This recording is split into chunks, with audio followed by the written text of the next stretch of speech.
থেকে রাজ্যবাসী এবং রাজ্য সরকারের যে মধ্যমণি তথা মুখ্যমন্ত্রী doctor Manik Saha sir, deputy CM তথা অর্থমন্ত্রী এবং শিক্ষা দপ্তরের শিক্ষামন্ত্রী রতননাথ স্যার সহ ক্যাবিনেট মিনিস্টার যে মন্ত্রী মহোদয়গণ আছে, ওনাদেরকে আমাদের পক্ষ থেকে রাজ্যবাসী সহ ওনাদেরকে সবাইকে শারদীয় প্রীতি শুভেচ্ছা জ্ঞাপন করি।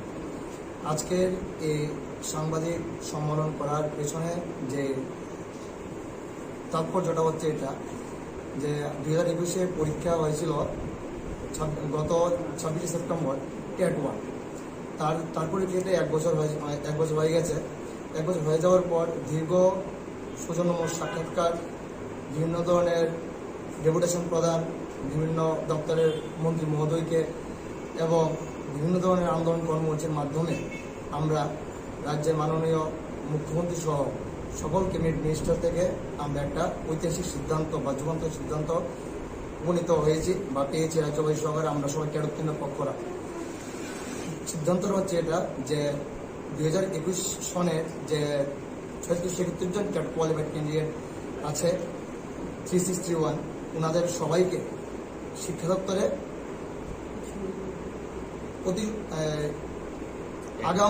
আগাম ভবিষ্যৎ সহকারে আমাদেরকে হুবহু শিক্ষক হিসাবে রাজ্য সরকার আমাদেরকে উপনীত করতে যাচ্ছে। এবং তার আগাম বার্তা হিসাবে আমরা গতকাল মহাকরণে গিয়ে মাননীয় শিক্ষামন্ত্রী স্যার রতননাথ স্যারের সাথে আমরা এই বিষয়ে কথা বললাম এবং আমরা মহাকরণে যে ওনার সাথে কথা বলেছি সে বিষয়ে আমরা খুব খুশি এবং আনন্দিত যে ওনারা রাজ্যের মুখ্যমন্ত্রী তথা ক্যাবিনেট মিনিস্টার এবং রাজ্যের শিক্ষকদের মাননীয়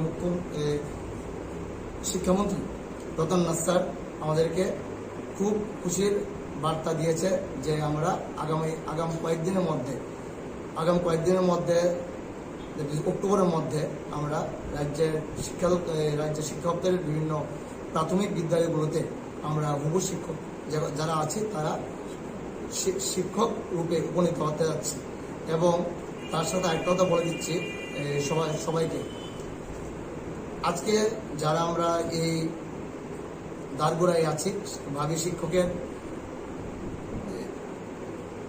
শিক্ষকের দ্বারগোড়ায় যারা আছি আমরা, আমাদের পক্ষ থেকে সবাইকে রাজ্যবাসী সহ তথা মাননীয় মুখ্যমন্ত্রী এবং অর্থমন্ত্রী এবং শিক্ষামন্ত্রী সহ টোটাল ক্যাবিনেট মিনিস্টারদেরকে আমরা আমাদের 2021 টিটেট কোয়ালিফাইড ক্যান্ডিডেটের পক্ষ থেকে আমি রমা বিবি সহ এখানে যারা যতজন দেখছেন আমার প্রতিনিধি ভাই এবং বোনেরা, আমাদের সকলের তরফ থেকে আমাদের যে রাজ্যের মধ্যমণি আমাদের CM sir doctor Manik Saha sir এবং অর্থমন্ত্রী বিষ্ণু মোহন স্যার সহ, যার কথা না বললেই নয়, যিনি আমাদের অভিভাবক, আমাদের শিক্ষা দপ্তরের অভিভাবক আমাদের রতননাথ স্যারকে এবং রাজ্যের সকল বাসিন্দাদেরকে আমাদের তরফ থেকে, আমাদের কোয়ালিফাইড গ্রুপের তরফ থেকে সবাইকে শারদীয় শুভেচ্ছা জ্ঞাপন করছি।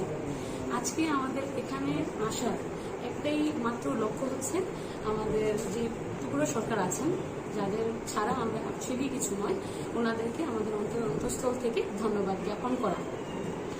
এখানে আমরা আজকে উপনীত হয়েছি এই কারণ আপনারা অনেকদিন ধরেই জানেন, রাজ্যবাসীও জানেন যে বিগত 1 বছর ধরে আমরা অনেক সংঘর্ষ করে দেন আমরা অনেক সৌজন্যমূলক সাক্ষাৎ করি। ইভেন আমাদের সঙ্গে আমাদের যে রাজ্য সরকার যারা ছিলেন, আমরা সিএম স্যারের সঙ্গে যাই, উনিও আমাদের সঙ্গে কথা বলেছেন, এফএম স্যারের কাছে যাই, উনিও আমাদের সঙ্গে খুবই ভালো ব্যবহার করেছেন এবং কথাও বলেছেন।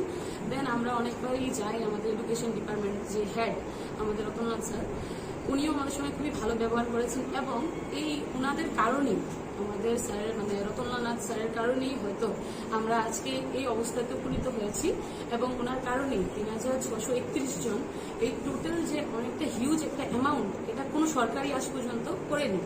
যেটা আমাদের বিজেপি সরকার, যেটা আমাদের এই সরকার আমাদেরকে, আমাদের গরিবের সরকার যেটাকে বলবো আমি, উনি আমাদের ভবিষ্যতের দিকে দেখে এত বড় একটা সিদ্ধান্ত, ঐতিহাসিক একটা রায় নিয়েছেন, যেটা ত্রিপুরাবাসীর অন্তরে অবশ্যই স্মরণীয় হয়ে থাকবে।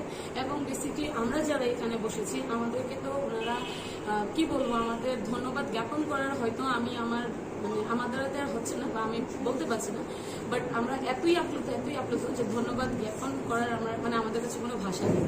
দ্বিতীয় কথা বলবো যে স্যার বলেছেন আমাদেরকে অতি শীঘ্রই আমাদেরকে নিয়োগ দিয়ে দেবেন। তো আমি এটাই আরেকবার স্যারের কাছে বলবো, রিকোয়েস্ট করছি যে যেহেতু ত্রিপুরা রাজ্যের বেহাল অবস্থা ছিল জানেন আপনারা, সেই ক্ষেত্রে যেহেতু স্যার এই যুগান্তকারী একটা সিদ্ধান্ত নিয়েছেন, সেই সিদ্ধান্তটাকে মাথায় রেখে ত্রিপুরা সরকারের জন্য আমাদেরকে অতি দ্রুত শারদীয়ার বন্ধর পরে আমরা যেন অতি দ্রুতই স্কুলগুলোতে নিয়োগ পেয়ে যেতে পারি এবং স্কুলগুলোতে আবার আমাদের শিক্ষার আলো আমরা যেন ফুটাতে পারি, সেই দিকে আমাদের সরকার লক্ষ্য রাখবেন।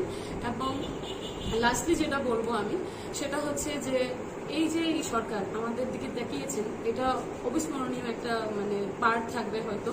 আর বলবো এই সরকার আমাদের দিকে যেরকম তাকিয়েছেন রাজ্যবাসীর দিকেও তাকাচ্ছেন। এই সরকার ব্যতীত হয়তো বা আমাদের সবাই আশাটা পূর্ণ হতো না। ইভেন এই সরকারের দ্বারাতেই এখানে অনেকেই আছেন দাদা দিদিরা যারা বয়স উত্তীর্ণ হয়ে যাচ্ছিল, তার দিকে লক্ষ্য রেখেও এই যে একটা যুগান্তকারী সিদ্ধান্ত নিয়েছেন সরকার, সেটার জন্য আমরা অনেক অনেক ধন্যবাদ জ্ঞাপন করছি। সো সাংবাদিক সম্মেলনের উদ্দেশ্য। নমস্কার, আজকে আমরা এই প্রেস ক্লাবে মিলিত হয়েছি মূলত 2021 সালের ট্যাট উত্তীর্ণদের পক্ষ থেকে। রাজ্য সরকার গত 23 তারিখ এই মাসের বিধানসভা অধিবেশনে একটা ঐতিহাসিক সিদ্ধান্ত গ্রহণ করেছে। রাজ্যের বিদ্যালয়গুলির শিক্ষক স্বল্পতা দূরীকরণের স্বার্থে 2021 সালের ট্যাট উত্তীর্ণ সবাইকে একসঙ্গে নিয়োগ করবে। রাজ্য সরকারের এই আর্থিক দুরবস্থার এই দিনে দাঁড়িয়ে আমাদের সবাইকে একসঙ্গে নিয়োগের সিদ্ধান্ত, ঐতিহাসিক সিদ্ধান্তকে আমরা স্বাগত জানিয়ে আজকে রাজ্যের সমস্ত মন্ত্রিসভা এবং রাজ্যের মাননীয় মুখ্যমন্ত্রী, অর্থমন্ত্রী এবং শিক্ষামন্ত্রী মহোদয়, যার ঐকান্তিক প্রচেষ্টায় এবং যিনি এ রাজ্যের জনপ্রিয় একজন বিধায়ক এবং মন্ত্রী, যিনি রাজ্যের অভিভাবক, উনি দেখিয়ে দিয়েছেন যে রাজ্যের শিক্ষার যে বেহাল অবস্থা, শিক্ষকের যে ঘাটতি কীভাবে পূরণ করতে হয়, যে ঐতিহাসিক সিদ্ধান্তটা গ্রহণ করেছেন। বিশেষ করে শিক্ষামন্ত্রীকে আমরা ট্যাট উত্তীর্ণ 2021 সনের সকলের পক্ষ থেকে আন্তরিকভাবে আমাদের হৃদয়ের অন্তঃস্থল থেকে নমস্কার এবং ধন্যবাদ জ্ঞাপন করলে এটা ছোটো হবে। আমরা ওনাকে কৃতজ্ঞতা জানাই এবং ভবিষ্যতে যেন উনি এ রাজ্যের একটা গুরুত্বপূর্ণ দায়িত্ব পালন করে আমাদের রাজ্যটাকে দেশের মধ্যে একটা উচ্চ শিখরে নিয়ে যায়, এই আশা আমরা রাখব। এবং আমরা সমস্ত রাজ্যবাসীকে শুভেচ্ছা জানাবো। বিগত দিনে আমাদের পাশে এ রাজ্য